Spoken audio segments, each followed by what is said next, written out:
Hello, welcome to Arínzano. Today we are going to talk a little about the history of Arínzano, since probably Arínzano is the eldest vineyard in Spain. Basically, starting in the year 1055. Basically, the land had been given as a reward to an important knight named Sancho Fortuniones de Arínzano. So he gave his name to the property, and it was a reward because he helped the king Sancho Garces IV to establish himself on the throne of Pamplona near 1054. And of course, Arínzano was a very rich man. He did not consider to establish himself here on this land, and as it was the tradition when people wouldn't make use of their land, many times in Middle Age they would give the land to the church. And so the closest representative of the church was the neighbor monastery of Lerin. Within the main activity of the monks was the elaboration of wine.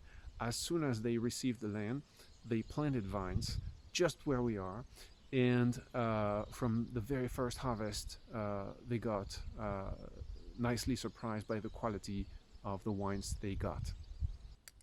Even after Sancho Garces IV was on the throne, and for approximately 5 centuries after Sancho Fortuniones de Arínzano received this land, the conflicts in the west between Navarra and Castilla, and in the east between Navarra and Aragon persisted in such way that in the end the land of Arínzano was almost abandoned until Navarra around 1530 was given to a duke of France, Jean d'Albret, Jean III d'Albret, who became king of Navarra, known in Spain under the name of Juan Labrit.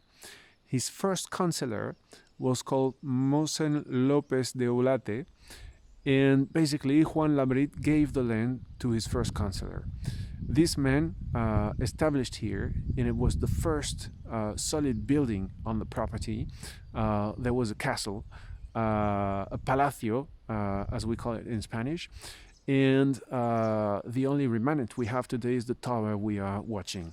The walls have been used for the construction of further buildings we are going to see in a while.